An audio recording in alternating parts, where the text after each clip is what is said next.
regard de mes enfants, puis les paroles de mes enfants, qui se sont mis à dire des choses qui étaient devenues une normalité pour eux. Ouais, mais maman ne voudra pas parce qu'elle travaille. Et là, je leur disais, oh, on va aller louer un chalet pour la semaine de relâche, puis je travaillerai pas. Mais là, je me faisais dire par mes enfants des trucs comme, ben non, toi qui travailles pas, tu sais, c'est presque impossible.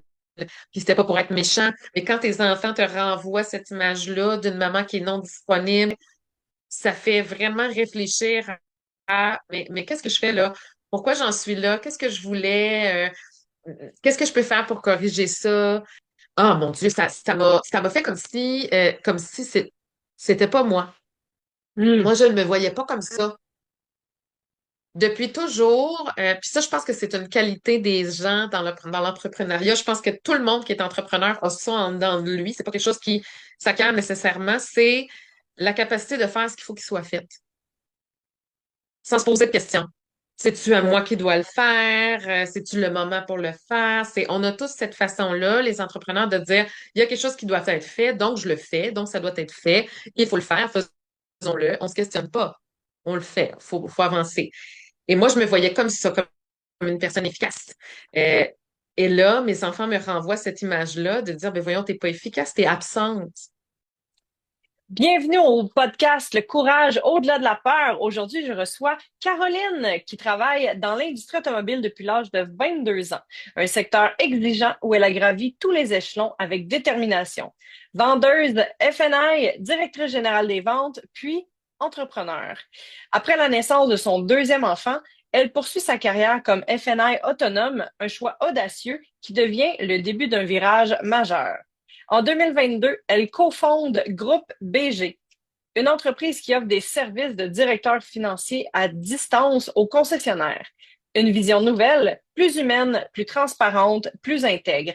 Exactement ce que l'industrie avait besoin sans le savoir. Caroline n'a pas seulement bâti une entreprise, elle s'est bâtie elle-même en même temps. Elle a appris sur le terrain à être gestionnaire, démarcheuse, formatrice, médiatrice et leader. Et à peine un an après le lancement, alors que l'autre cofondateur quitte l'entreprise, Caroline doit reprendre seule la barre. Un moment décisif, un moment où beaucoup auraient pu abandonner. Elle a grandi. Aujourd'hui, Groupe BG compte 6 FNI, 2 adjointes, une croissance stable, une réputation impeccable et une vision renouvelée. Prouver qu'on peut faire du service financier autrement, avec intégrité, clarté et un profond respect du client comme du concessionnaire.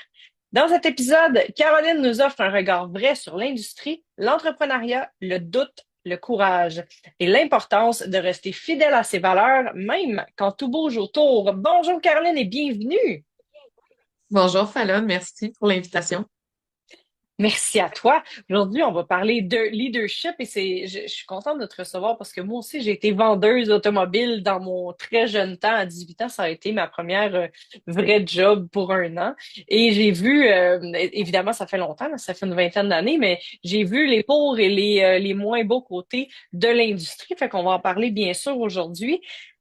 Tu dis justement qu'on peut faire du FNI autrement. De un, est-ce que tu peux expliquer aux gens c'est quoi l'objectif du service financier, du directeur des services financiers pour les gens qui connaissent un peu moins ça, tu sais, qu'on va s'acheter une voiture. Souvent, le côté FNI arrive après, puis les gens disent c'est comme vendre du vent ou ça me fait peur parce que je sais jamais c'est quoi les garanties. Fait que est-ce que tu peux expliquer, un, c'est quoi? Et deux, quand tu dis qu'on peut faire ça autrement, qu'est-ce que ça veut dire pour toi? En fait, premièrement, le département des services financiers, c'est tout de suite après avoir acheté la voiture, on va rencontrer une personne qui va s'occuper de notre financement, notre moyen de paiement, si c'est une location ou un achat comptant, et qui va s'occuper de nous présenter les différentes protections auxquelles on est admissible selon l'achat qu'on est en train de faire ou la transaction qu'on est en train de faire. C'est un passage qui est obligé, qui est souvent mal perçu par les clients ou désagréable, puis je vais oser dire même mal perçu au sein du département des ventes d'un concessionnaire. Donc, même les Ah ouais, vendeurs, hein? des fois, sont un peu nerveux d'amener leurs clients au département des services financiers. Puis, à travers ça, ben, il y a moyen de le faire d'une belle façon. Puis c'est ce que nous, on essaie de faire chez Groupe BG, puis c'est le service qu'on offre. Donc, d'amener aux clients vraiment une expérience qui est tranquille, qui est faite en douceur, où on va prendre le temps de faire chaque étape qu'on a à faire avec lui, mais vraiment de façon transparente, juste transparente et bienveillante. Ouais. Donc, je vais te montrer ce à quoi tu as le droit. Je vais te donner les explications pour que tu sois capable de prendre ta décision. Moi, je dis souvent, si quelqu'un est assez intelligent pour venir s'acheter une voiture, je pense qu'il est assez intelligent pour se faire expliquer tout ce à quoi il a droit puis décider s'il y en a besoin ou pas. Et quand on le fait de cette façon-là, ben, tout se passe de vraiment de belle façon là, avec les clients. Hmm. C'est intéressant, puis merci de le nommer parce qu'effectivement, souvent du côté client, c'est mal perçu parce qu'ils sont comme ah là, ils vont faire augmenter mon paiement puis tout ça. Puis avoir été vendeuse, ben je sais que si le client dit, je sais pas, moi par exemple, j'ai 600 dollars de budget par mois, le vendeur se rend à peu près à 600. Il a peut-être réussi à négocier à 625 par mois. Puis là, le service financier vient rajouter un autre 50, 100, 200 par mois pour les assurances et tout ça. Fait que c'est vrai que ça peut être un combat, même à l'interne entre les vendeurs et les directrices, les directeurs financiers. Puis, qu'est-ce qui t'a donné envie de partir ton entreprise pour être capable de faire ça de façon transparente? Parce que tu aurais pu juste rester dans un concessionnaire puis dire, ben moi, je fais ça à ma façon transparente, je prends soin des gens et tout ça. Qu'est-ce qui t'a donné envie de le faire à plus grande échelle? En fait, il y a un concours de circonstances qui est arrivé après la naissance de mon deuxième, où j'avais plus envie de travailler dans des horaires qui sont très restrictifs des concessionnaires, là, parce qu'il faut travailler tard le soir, des fois la fin de semaine. J'étais maman de deux enfants, fait que j'ai décidé de faire ce travail-là, mais à mon compte, puis d'offrir mes services à des concessionnaires, des plus petits concessionnaires qui sont situés en région, qui ont peut-être pas les effectifs pour offrir leur département de services financiers. Fait que moi, j'étais cette personne qui offrait à leurs clients les services financiers, mais à distance, toujours par téléphone. Ça m'a amené à être ma propre patronne. Et après ça, à me questionner sur comment je vais faire mon travail maintenant. Parce que j'ai plus accès à de la formation, j'ai plus accès à la force de mes collègues, j'ai plus accès à plein de choses que je suis pas en concession. Je suis assise chez moi avec mon téléphone et là, je dois livrer la marchandise. Et à cette époque-là, il y a 10 ans déjà, euh, j'avais pas la même vision que j'ai aujourd'hui de mon travail. Cette époque-là, je me voyais plus comme une vendeuse. J'essayais plus de mettre le plus d'informations possible, des fois dans un petit package, puis de présenter ça le plus vite possible à mes clients pour qu'ils comprennent le moins possible, pour réussir à... C'était comme... J'avais peur, en fait. J'avais peur de ce que j'avais à présenter, j'avais peur de tout.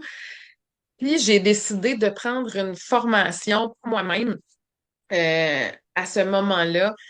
Et dans cette formation-là, où j'ai reçu un traitement pour humain, là, et non un traitement pour FNI, pour la vente, j'ai vraiment reçu un traitement d'humain. J'ai j'ai pris conscience de c'est quoi mon rôle dans mon travail et ça l'a changé toute ma vie. Ça l'a vraiment, là, Mhm. toute ma carrière. Je suis passée d'une vendeuse qui avait l'impression qu'elle devait se battre avec les clients pour les convaincre qu'ils avaient besoin de quelque chose à une responsable du département qui s'est mise à présenter aux clients de façon la plus simple puis claire possible ce à quoi il avait le droit. C'est Hmm. vraiment ça. Il s'est passé quelque chose dans ma tête, puis je me suis dit, ben voyons non, je suis qui, moi, pour me battre avec eux, pour les convaincre qu'ils ont absolument besoin de ça ou ça, ou, tu sais, au point où ils pouvaient même se sentir dévalorisés, où ils pouvaient se sentir attaqués parce que moi, je leur disais, non, non, tu as besoin de ça, et voilà pourquoi, voilà pourquoi, voilà pourquoi. C'est pas ça, la responsabilité d'un département des services financiers. Fait que ça s'est passé. J'ai changé la façon de voir mon travail. Puis, parallèlement, j'ai rencontré un autre directeur des services financiers qui, lui, avait la même façon de voir les choses que moi, qui trouvait que d'offrir ça à des concessionnaires de région, c'était vraiment une belle idée, puis qui m'a dit, Hey, on fait ça, là, mais en gros, on offre ce service-là à plein de concessionnaires. Ça va devenir vraiment une grosse compagnie. Puis moi, j'étais une petite travailleur autonome avec mes quelques clients, très heureuse de ma situation, très contente. Je vivais le petit train va loin, très tranquillement. Ça faisait mon affaire. Mais lui, il était wow, on voit gros, on avance, on défonce des portes. Et je l'ai suivi. Et on s'est mis à défoncer des portes ensemble, mais vraiment, il représentait beaucoup de notre force à deux. Et c'est ça. Et se sont joints à nous après ça d'autres FNI avec la même vision, la même façon de penser. Puis on s'est mis à offrir à grand déploiement à plusieurs concessionnaires ce service-là de gestion du département des services financiers, beau, doux, bienveillant, gentil. Ça fonctionne quand même bien, je te dirais. Très hot. Très hot. C'est tellement important. Tu sais, je me rappelle, il y a 20 ans, quand j'étais vendeuse, les femmes, les madames qui rentraient dans le garage parce qu'ils ont vu qu'il y avait une fille qui vendait des voitures, puis il y avait un sentiment de sécurité de ben, je vais pas me faire arnaquer parce que c'est une fille, elle va prendre soin de moi. Fait que le fait d'emmener le côté très humain dans la transaction, ça fait tellement de sens parce qu'effectivement, pour plein de femmes, aller au garage pour une réparation, acheter une voiture, acheter des assurances, c'est un méga stress. Fait que j'imagine que d'autres jeunes en société aussi, mais je le sais particulièrement pour des femmes. Fait que c'est tellement important de se faire bien conseiller parce que je veux dire, c'est quand même un gros achat pour la plupart des gens. Fait que d'être bien aligné là-dessus. Puis comment, là, vous êtes rendu à combien de concessionnaires que vous êtes, vous desservez? Présentement, on a 15 concessionnaires clients au total. Très cool, très cool. Puis ta vision, c'est quoi avec les services financiers? Est-ce que tu gardes ça à 15, tu continues ta croissance tranquille? Parce que là, l'associé qui, lui, voyait très, très grand, il est pas là, il est plus là. Fait que toi, ta vision de Caroline avec l'entreprise, ça s'en va où, tout ça? Ma vision, c'est d'avoir doublé au minimum en 2026, doubler le nombre de concessionnaires clients, puis d'agrandir l'équipe, d'avoir le plus de concessionnaires clients possible. Peut-être qu'un jour, on va être tellement à plein d'endroits que la vision du service va changer pour tout le monde, tu sais, et les concessions et les clients. Ce serait fou, là, qu'on fasse virer bout pour bout la façon dont Vraiment. les gens perçoivent magasiner une voiture. Oui, vraiment, puis ça prend des visionnaires avec un grand cœur pour être capable de faire le switch comme ça, parce que juste des grands rêves, ça s'installe, mais quand il y a une vraie intention derrière, autre que faire plus d'argent puis tout le kit, quand il y a une vraie intention de changement pour les gens, ça fait un gros impact dans la société. Fait que oui, absolument, excellente idée. Puis dis-moi, qui t'as eu besoin de devenir à travers tout ça? Parce que là, tu train va loin, je m'occupe de mes trucs, je travaille autonome, j'ai mes enfants, la vie est belle. À, OK, grand déploiement, let's go. Puis finalement, je me ramasse toute seule, je connais pas les circonstances, mais là, t'es seule, tu t'agrandis ton équipe. Qui t'as eu besoin de devenir comme femme et comme leader pour être capable de soutenir tout ça et de continuer la croissance? Oh, ça, c'est vraiment une bonne question.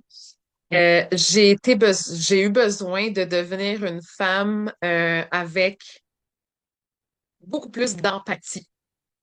J'ai dû aussi devenir beaucoup plus patiente. Euh, c'est différent quand on pense juste à soi versus quand il y a plein de gens qui peuvent être impactés par des décisions qu'on prend ou qu'on prend pas, Mm, des choses qu'on dit ou qu'on dit pas. C'est fou là, comment ça peut avoir un impact. Fait que j'ai dû être cette personne qui pensait seulement à elle et qui maintenant doit baser la totalité de ses décisions professionnelles en pensant à plein de gens. mm. Quand même. Quand même. Puis au niveau de ton leadership, parce que c'est tellement vrai, tu sais, ce qu'on dit pas, les décisions qu'on prend pas, ça impacte plein de gens. Au niveau de ton leadership, qu'est-ce que tu as eu besoin d'améliorer pour être, tu sais, tu as parlé d'empathie, tu as parlé de patience. Je sais pas si ça s'est amélioré. Moi, je travaille encore sur ma patience. Je pense pas que j'en ai plus qu'avant. Je pense que j'ai d'autres talents. Mais au niveau du leadership, comment est-ce que tu as fait ta croissance de ton propre leadership pour être capable de mieux accompagner ta gang? Oh mon Dieu, comment j'ai fait ma croissance? Beaucoup d'introspection, OK? beaucoup de temps dans ma voiture à réfléchir à ce que je fais, ce que je pense, ce que je dis, comment je vais le dire. Ça, j'en ai fait vraiment beaucoup. Euh, j'ai pensé vraiment de la fille qui était très directive, qui voulait que les choses soient faites d'une façon bien précise, euh, à beaucoup de, pas de, je vais pas appeler ça du lâcher prise parce que c'est pas du lâcher prise. C'est d'accepter que les gens qui travaillent avec moi peuvent aussi avoir de superbes idées, peuvent aussi avoir une façon de fonctionner qui est pas la même que la mienne, mais qui est magnifique, qui fonctionne, qui donne un beau résultat, différent du résultat que moi j'aurais obtenu si j'étais allée à ma façon avec. Et ça demande énormément d'humilité. Vraiment. Fait que je pense que c'est ce que j'ai dû travailler le plus dans mon leadership, mon humilité, puis faire confiance aux gens qui sont avec moi. Tellement, tellement. Tu sais, on parle souvent d'ego, merci de parler d'humilité, mais c'est souvent ça, c'est d'être capable de s'ouvrir à moi, je fais les choses de façon tellement, tu sais, parce que souvent, quand on part une entreprise, c'est parce qu'on est nous-mêmes déjà très performants et déjà très bons dans notre domaine, pas toujours, mais souvent. Ce qui fait en sorte qu'après ça, il y a des gens qui arrivent avec pas les mêmes compétences, pas les mêmes façons de faire, pas les mêmes façons d'être, puis quand les gens sont très fermés sur, ben, c'est mon entreprise, c'est comme ça que ça fonctionne, ça peut bien fonctionner, mais quand il y a l'ouverture à et si le petit nouveau avait une façon différente d'emmener ce que moi je fais parce qu'on a toujours fait ça comme ça, puis que lui emmène ça différemment, puis t'es comme, hey, ça peut être très bon pour tout le monde. Cette ouverture-là, c'est impressionnant comme ça fait grandir et ça prend effectivement beaucoup d'humilité pour le leader de s'ouvrir aux idées qui ne sont pas les siennes et de changer de perspective aussi. Vraiment. Puis quand t'engages ton monde, comment est-ce que tu fais pour choisir, avant de se connecter, on parlait d'intention. C'est quoi leurs intentions? Parce que j'ai eu la chance de donner un atelier à ta gang. Puis c'est tous des gens qui travaillent à distance, puis de garder une équipe motivée avec les formations, avec les connexions, tout le kit. Tout le monde en remote un peu partout au Québec et ou dans le monde quand ils partent en vacances, d'être capable d'avoir une équipe performante qui a envie de réussir tout ensemble c'est quand même un grand défi. Fait que de quelle façon tu t'y prends pour bien choisir ton monde? Ça aussi, c'est une excellente question. Les gens se sont greffés à Groupe BG au fil du temps. On n'a pas engagé tout le monde au départ pour partir. C'était vraiment une personne se joint, un peu plus tard, une autre personne se joint. Il y a même des gens qui se sont joints, qui sont plus au sein du groupe aujourd'hui. Puis, ben moi, j'ai appris à être une leader, comme je disais au début. Donc, j'engageais des gens seulement sur l'instinct. Hmm. C'est tout. Je parlais ou des références, une personne qui connaît une personne, qui a un bon feeling. On a engagé chez Groupe BG jusqu'à maintenant sur le bon feeling. Puis je suis consciente que c'est pas nécessairement excellent comme stratégie d'une compagnie qui veut grossir, mais oui, pour le moment, c'est vraiment juste ça. Parce que l'intention, c'est le critère numéro un pour se joindre à l'entreprise. Étant donné le type de service qu'on veut offrir, là, c'est vraiment ça. Même si une personne se présentait ici puis disait, Hey, moi, j'ai des performances incroyables, voici mon tableau de vente, de performance. Moi, ça, c'est pas ça que je veux. Je veux une personne qui a le cœur à la bonne place, comme Oui. moi, et qui va traiter tous les clients comme je les traiterais. Fait que c'est vraiment ça. On a grandi l'équipe sur un feeling de bonne personne pour l'instant. Ben, merci de nommer. Je faisais non, je voulais pas t'interrompre, mais non, au contraire, c'est pas une bonne stratégie. Moi, je trouve ça magnifique parce que l'instinct, et particulièrement quand on apprend à écouter l'intuition, le gut feeling, puis tout le kit, quand je demande à des clients, tu sais, que 6 mois plus tard, un des contrats a vraiment mal été avec le client, puis tout le kit, puis je leur demande, est-ce que tu le savais depuis le début?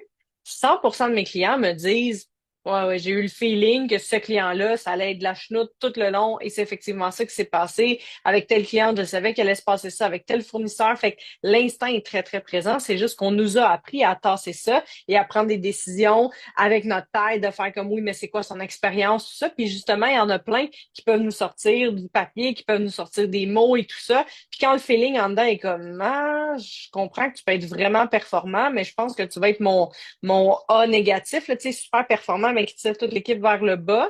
Ah, puis l'instinct dit non.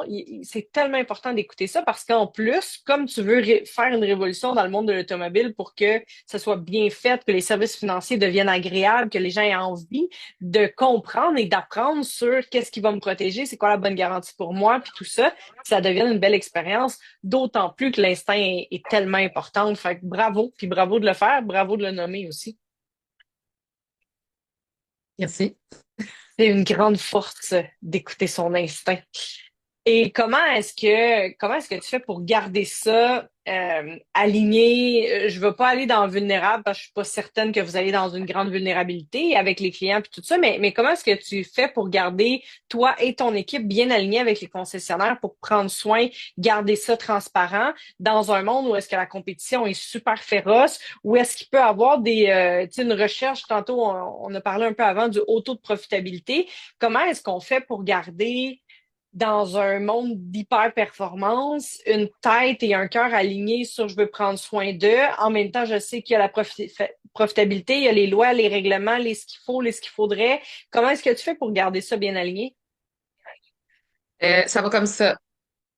OK. À tous les jours, je me pose des questions. À tous les jours, il arrive des situations où j'ai des concessionnaires clients qui sont pas contents, où j'ai des situations où on me demande de performer plus, ou tu le dis tantôt, là, l'automobile, c'est un domaine d'hyper performance et même au sein des concessionnaires automobiles, on veut que les transactions soient transparentes, soient légales, parce qu'aujourd'hui, en 2025, c'est très encadré, hein, la vente de véhicules, la vente, la distribution de produits d'assurance, de produits financiers, c'est très encadré par l'Office de la protection du consommateur puis l'Autorité des marchés financiers. On doit vraiment là, faire des procédures qui sont recommandées par l'AMF. Puis, les concessionnaires veulent ça. Ils nous passent cette commande-là d'être très conformes, mais en même temps, ils veulent être très performants, hyper performants. Donc, la commande qu'on me passe, c'est, Caroline, je veux que tout soit hyper légal, qu'on divulgue tout ce qu'on a à divulguer, qu'on ne mette pas de pression sur le client, mais je veux une moyenne de temps et de temps.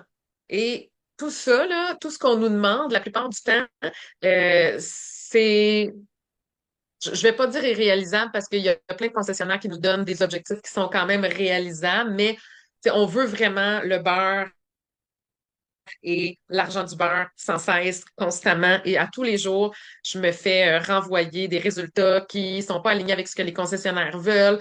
En plus, entre eux, les concessionnaires, ils font régulièrement des rencontres de performance entre concessionnaires Honda, entre concessionnaires Toyota. Donc là, ils se comparent entre eux. C'est hyper malsain comme type de performance, là. Et on nous renvoie ça, puis on nous dit, là, tu dois me donner ces résultats-là.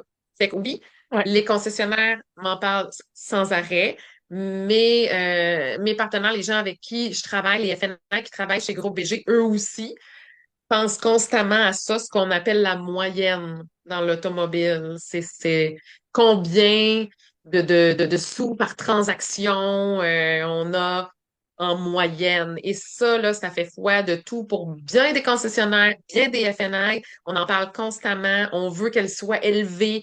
Euh, donc, à tous les jours, on se questionne. Est-ce qu'on fait la bonne chose? Est-ce qu'on est bien aligné? Est-ce qu'on déroge un petit peu de nos bonnes pratiques? On se pose des questions constamment? Puis depuis 3 ans là, que Groupe BG existe, j'en ai perdu des clients parce que on n'était pas assez performant, parce qu'on n'acceptait pas d'utiliser des phrases clés qui ne sont qui sont à la limite de la légalité pour vendre plus de produits X ou de produits Y parce qu'on refusait de faire des choses qui sont pas transparentes. On a perdu des clients à cause de ça. Fait que, fait que c'est très difficile de rester aligné. Mais au final, euh, je pense que c'est important de rester hyper aligné avec ses convictions parce que le soir, quand tu t'endors, ben, tu dors sur tes deux oreilles et tu dors bien.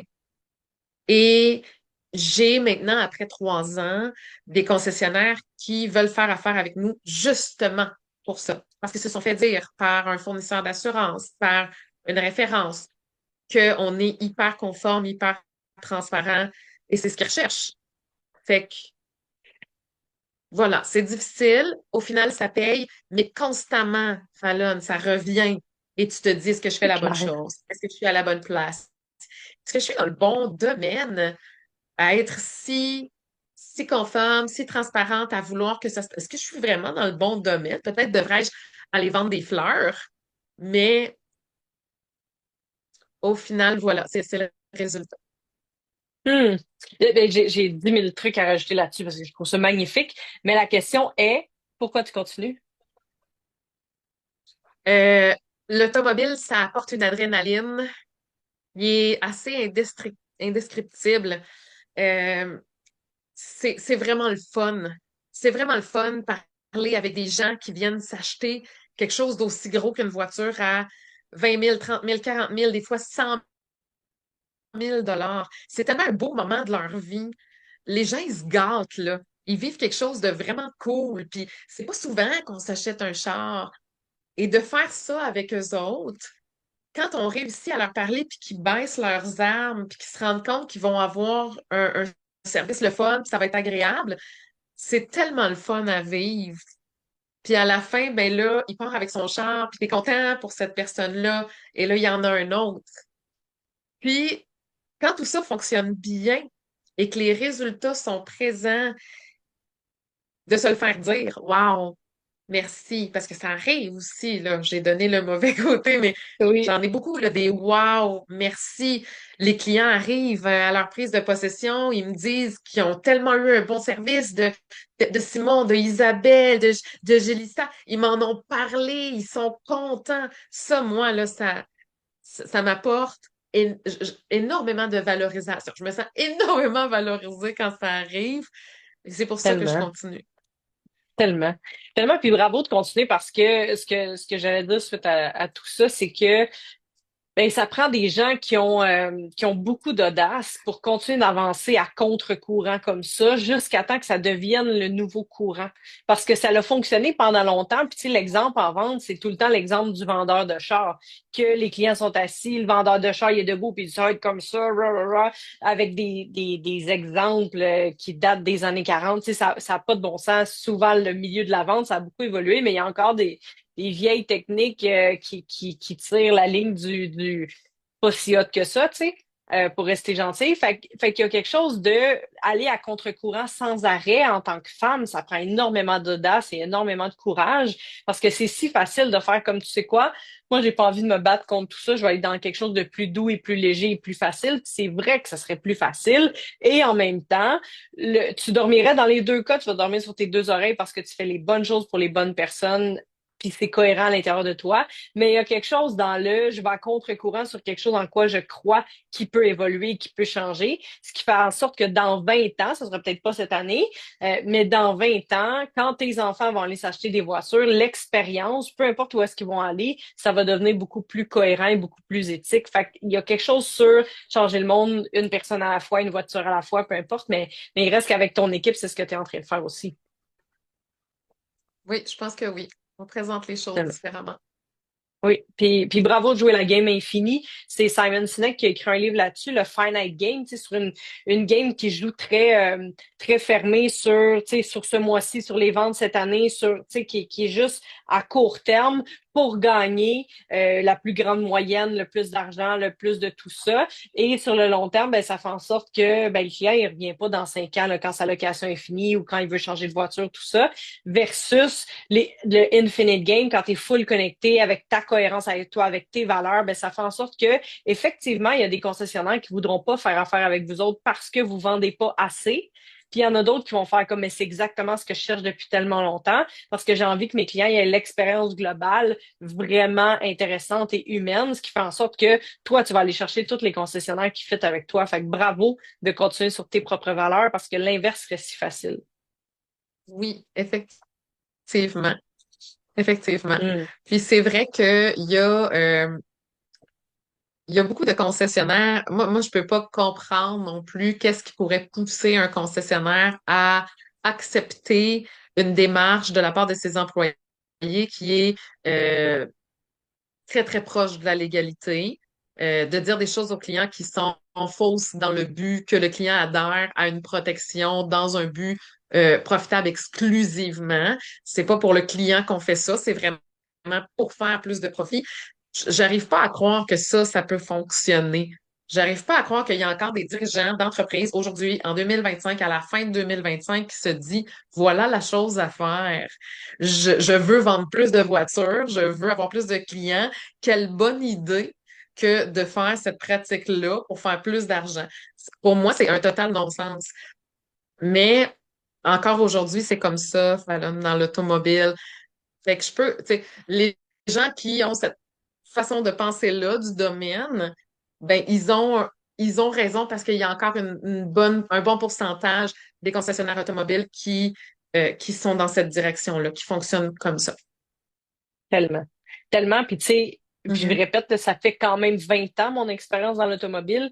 Et malgré tout, j'ai encore l'exemple d'un client, une cliente, en fait, une vieille madame avec beaucoup d'argent. Écoute, elle venait d'acheter une voiture usagée. Puis elle aimait pas ça, elle est revenue. Puis écoute, je me rappelle le vendeur, quand on a fait la réunion mensuelle, machin truc, le vendeur a dit combien d'argent il avait fait sur une voiture usagée, combien il avait vendu, puis toutes les garanties qui ont réussi à y passer en dessous du nez à la vieille madame qui faisait confiance. Puis je me rappelle être dans la salle et faire comme, il y a personne qui dit rien, mettons. Puis j'avais aucunement ni l'audace, ni le courage, ni la personnalité que j'ai aujourd'hui à ce moment-là, parce que c'est sûr que j'aurais nommé les choses, mais j'étais comme, c'est de la crosse, ça, pauvre madame. C'est comme moi, j'avais envie de pleurer de qu'est-ce qu'il venait de faire. Puis tout le monde célébrait. Puis je me rappelle, Ouais. à 18 ans, c'était une incohérence totale de me dire, tu sais, je comprends ce qui peut motiver les gens à vouloir faire ça. Mais j'étais comme, mais moi, je travaille avec vous, là. Fait comme tout ce que vous me dites, donc, c'est aussi de la bullshit. Parce que si vous avez été capable d'en dire autant à la vieille madame, tu me fais sûrement ça pendant qu'on dîne, puis tu me racontes, tu sais, comme, j'étais comme, mais comment on fait pour faire confiance aux gens quand ils sont capables de faire ça en milieu de travail? Puis je m'en rappelle encore aujourd'hui, puis j'avais 18 ans. Je me rappelle me dire, mais ça n'a pas de bon sens faire ça, une vieille madame, tu sais. Fait qu'effectivement, j'ose croire que ça évolue, mais merci d'être là pour pousser l'évolution vers du plus vrai. Je sais, très fort. Continue, continue. Ça a été quoi ta plus grande apprentissage à travers tout ça, à travers ce que tu vois de beau dans ton industrie, ce que tu vois de moins beau, les gens qui ont passé dans ton équipe, le fait que que tout le monde travaille à distance et toi aussi. Ça a été quoi ton plus grand apprentissage en tant que femme sur la vision, sur le leadership, sur le courage, ton plus grand apprentissage depuis que tu as ton entreprise? En fait, mon plus grand apprentissage, je suis encore dessus en ce moment, là. C'est un work in progress. Oui. C'est euh, souvent, là, les gens ont la fausse pensée peut-être que quand on est à son compte, on doit travailler plus fort, plus longtemps, plus d'heures que les autres. C'est comme ça. C'est comme ça, tu es à ton compte, donc tu travailles 7 jours sur 7, puis tu travailles 12 heures par jour. Et c'est normal, tu es entrepreneur. Puis non, c'est pas normal. C'est pas normal de travailler 70 heures dans une semaine. C'est pas normal de travailler trop tard, de se coucher trop tard. C'est pas normal de tourner le tout à tes enfants toute la soirée parce que tu travailles à l'ordinateur, parce qu'il faut que la job sorte, faut que la job sorte, faut que la job sorte. Euh, c'est très difficile d'être entrepreneur. C'est très difficile d'apprendre à déléguer, à donner du travail aux autres, à accepter que les autres peuvent faire aussi bien que nous. Tout ça là, ça vient ensemble. Puis ça, c'est ce que je suis en train d'apprendre depuis 3 ans et que j'espère avoir appris le plus vite possible pour pouvoir profiter de l'autre côté des avantages de l'entrepreneuriat, c'est-à-dire travailler assez, puis avoir une belle entreprise en santé, prospère, qui permet à plein de gens de travailler, être heureux, faire vivre leur famille, être prospères eux aussi. Tellement, tellement. Je connais une bonne coach pour ça. Mais au-delà de ça, au-delà de ça, quand tu as C'est donné dur, c'est l'atelier, très dur. Quand j'avais donné l'atelier pour ta gang, Simon, qui m'a invité, qui nous a présenté, parlait de sa job, tu sais, puis il était comme, on peut faire ci, on aide les gens comme ça, je peux travailler à distance, je suis avec ma famille, puis j'étais comme, mais sa perception de son travail était tellement belle. J'étais comme, c'est vrai que c'est une chance de travailler pour la compagnie de Caroline parce que vous avez tous ces avantages-là. Fait que moi, je voyais ça comme plein d'avantages, mais effectivement, de l'autre côté, travailleur autonome ou entrepreneur, il y a cette charge-là qu'on est supposé être toujours performant, être toujours disponible, puis d'être capable de s'en aller vers le côté liberté de temps. Fait que tu dis ça, c'est pas normal, c'est pas normal. Je suis curieuse, qu'est-ce qui est normal quand on est entrepreneur? Ce qui est normal quand on est entrepreneur, qu'est-ce qui est normal? C'est normal de travailler juste assez. C'est normal de récolter les fruits de son entreprise et d'avoir le temps d'en profiter. C'est normal de pouvoir s'offrir des moments de qualité avec les gens qu'on aime et sa famille à des moments où on est censé travailler. Je suis entrepreneur, j'ai fait ce choix-là. Je peux aller skier un vendredi après-midi à partir de 3 heures parce que j'ai fait le travail que j'avais à faire entre midi et 3. C'est ça qui est normal quand on est entrepreneur. C'est ça. Oui. Tellement, tellement. Et puis, tellement parce que, tu sais, je coach dans différentes sphères. Là. Tu sais, il y en a qui font vraiment beaucoup d'argent puis qui n'arrivent pas à accepter de prendre le temps. Il y en a qui ont plus de temps mais qui n'arrivent pas vers la liberté financière. Il y en a d'autres que c'est plus la liberté d'être soi-même puis de nommer sa vérité. Et dans tous les cas, il y a tout le temps un paquet de croyances puis de peurs qui nous empêchent de. Puis souvent, j'ai entendu, ben maintenant que j'ai travaillé, là, tu sais, les 70 heures ou les 90 heures qu'il a fallu faire pendant une couple d'années, monter tout ça, ben là, je suis rendue à prendre le temps puis je sais pas comment faire parce que là, si je pars à midi, je me sens coupable parce que mes employés sont là. Si j'ai une grosse voiture ou des gros voyages ou que je me permets de, ben là, je me sens mal parce que mes employés, eux, ils gagnent juste 60 000, 100 000 par année. Il y a cette culpabilité-là qui s'insère un petit peu partout de maintenant que j'ai fait tout ça puis que je suis censée pouvoir prendre du temps, pouvoir me permettre de, tu sais, parce qu'à un moment donné, après avoir bâti tout ça, et surtout gérer le stress tout le temps, là. Tu sais, comme la plupart des employés, quand ils finissent, c'est fini. Puis c'est comme quand tu travailles en automobile, même si tu travaillais à 9 heures jusqu'à 9 heures le soir souvent, ben à 9 heures, tu as fini, puis tu recommences le lendemain matin, puis tu réfléchis plus trop au dossier, puis tout ça. Pour la plupart des employés, mais entrepreneurs, c'est sans arrêt, il y a la fin de mois, il y a ça, tu sais, il faut gérer beaucoup, beaucoup de chapeaux longtemps. C'est quoi la stratégie numéro un que tu as appris en entrepreneuriat au féminin qui t'aide à t'en aller vers plus de liberté de temps? Une femme qui t'inspire, là, que tu as vue ou qu'est-ce qui t'a donné envie de te rendre vers plus de liberté de temps? Il y a pas nécessairement de personnes que j'ai vues qui m'ont donné des exemples. Euh, je pense que c'est juste de vivre le contraire qui m'a donné envie d'avoir une liberté de temps. Quand Hmm. on est une femme, qu'on est une maman et qu'on a des enfants, qu'on a des jeunes personnes qui comptent sur nous, qu'on est là, on est là pour les élever. Eux autres, ils vieillissent à tous les jours, là, puis là, tous les jours qui passent, mais ils reviendront pas, là. Fait que chaque jour que, en tant que maman entrepreneur, tu as passé devant l'écran de ton ordinateur à faire dos à tes enfants pendant que eux faisaient autre chose, mais ils vont pas revenir ces journées-là. Puis moi, j'ai eu ça. J'ai eu le regard de mes enfants, puis les paroles de mes enfants qui se sont mis à dire des choses qui étaient devenues une normalité pour eux. Ouais, mais maman ne voudra pas parce qu'elle travaille. Ouais, mais non, Hmm. maman est occupée, elle travaille. Et là, je leur disais, oh, on va aller louer un chalet pour la semaine de relâche, puis je travaillerai pas. Mais là, je me faisais dire par mes enfants des trucs comme ben non, toi qui travailles pas, tu sais, c'est presque impossible.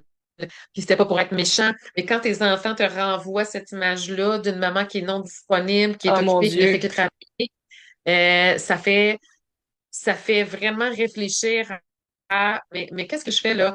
Pourquoi j'en suis là? Qu'est-ce que je voulais? Qu'est-ce que je peux faire pour corriger ça? Et c'est vraiment juste ça. Ça a été ça le petit Qu'est-ce déclic que là, ça te fait? qui m'a dit c'est Qu'est-ce ce que que je ça vais te faire. fait quand ils t'ont renvoyé cette image-là? Ah mon Dieu, ça m'a fait comme si c'était pas moi. Hmm. Moi, je ne me voyais pas comme ça.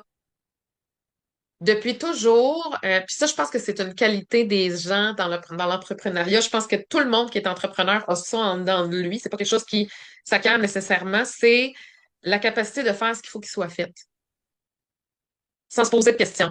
C'est-tu à moi qui dois le faire? C'est-tu le moment pour le faire? On a tous cette façon-là, les entrepreneurs, de dire, il y a quelque chose qui doit être fait, donc je le fais, donc ça doit être fait. Il faut le faire, faisons-le. On se questionne pas. On le fait. Faut avancer. Et moi, je me voyais comme ça, comme une personne efficace. Euh, et là, mes enfants me renvoient cette image-là de dire, ben voyons, t'es pas efficace, t'es absente. Tu sais, tout est une question de perception, dans quel angle on voit les choses. Moi, je me voyais comme une personne efficace et mes enfants me voyaient comme une personne absente. Voilà, ça te fait remettre en perspective tes choix, puis pourquoi tu fais ça et qu'est-ce que tu vas changer pour que ça soit modifié et qui tu veux être et comment tu veux être perçu dans les yeux de qui. Tellement, tellement.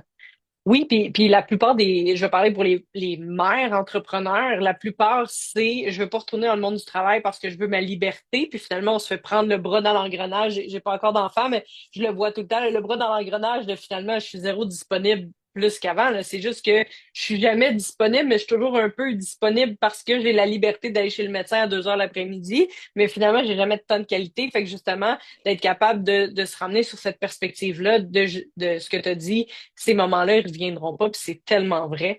Fait que merci de le nommer Ouais. parce que je ressens beaucoup de culpabilité dans le monde de la femme d'affaires, de ben, je veux être performante, je veux être disciplinée, je veux être audacieuse et en même temps, je veux être présente, je veux passer des moments de qualité. Et moi, je crois sincèrement qu'on peut vivre les deux parce que j'ai plein de clientes qui ont réussi à faire ça. C'est juste que c'est des choix différents. C'est de mettre son énergie à des places différentes, puis c'est aussi de changer le mindset sur qui je veux être, exactement ce que tu as dit, qui je veux être dans les yeux de qui, puis c'est quoi ma perception de moi-même aussi. Puis plus on va à l'intérieur de nous, plus on trouve ces réponses-là. Parce que c'est souvent ça que je vois, tu sais, faut que j'apprenne à déléguer, il faut que j'apprenne à, puis c'est rarement l'apprentissage extérieur. Il y a des techniques importantes comme dans tout, là, mais il reste que c'est surtout à l'intérieur de moi, comment est-ce que je me donne la permission de prendre le temps, Oui, de déléguer, de vivre des moments de qualité, de pas travailler les soirs, tu sais, c'est une discipline de fermer son téléphone pendant que tu lis une histoire à un enfant, là, tu sais, ça a l'air bien anodin, oui, mais il y a comme une recherche de faudrait que j'aide quelqu'un, faudrait que je réponde à mes messages. Fait que quand on est capable de faire ça, mais c'est toujours un travail intérieur à faire.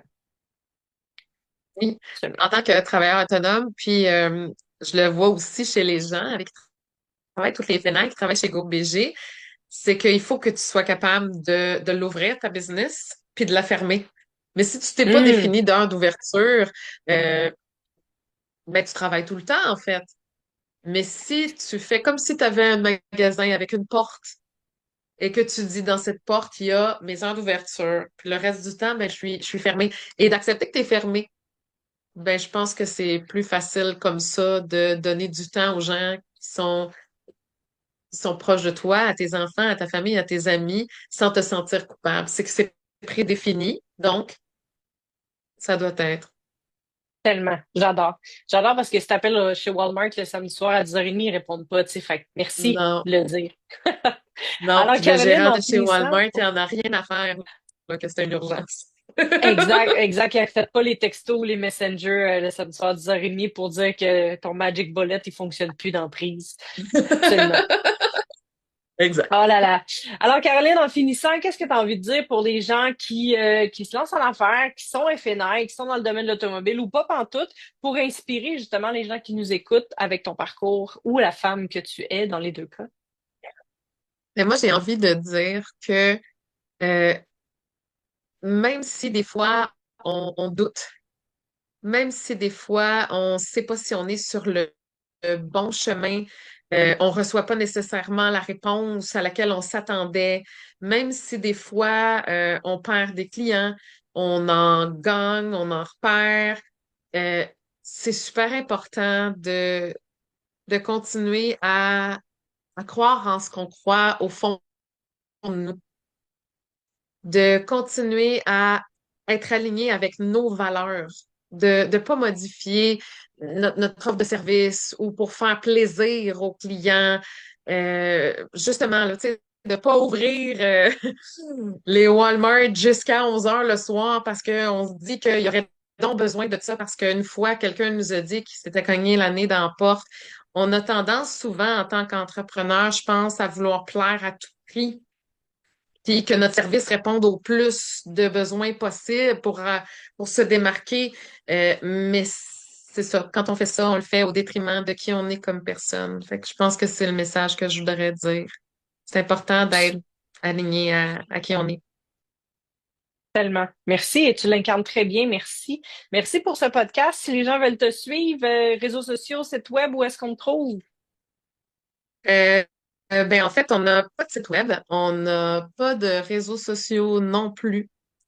On est un peu anonyme parce que, tu sais, Fallon, je ne voulais pas nécessairement il y a 6 mois que Groupe BG grossisse. Pour moi, ça aussi, c'est tout nouveau de dire je veux que mon entreprise soit une grosse entreprise et que je veux prospérer. Fait que pour l'instant, on est encore anonyme, mais on est en train de développer ça pour se faire connaître. Donc, prochainement, nous aurons un site Internet. Prochainement, nous aurons euh, des réseaux sociaux. On est en Très développement de cool. ça. On crée des belles images pour ça.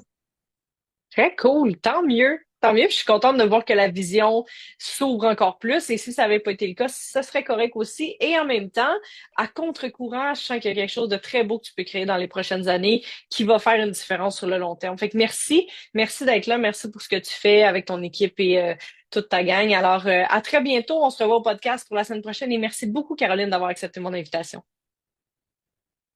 Bonne fin de journée. Bye.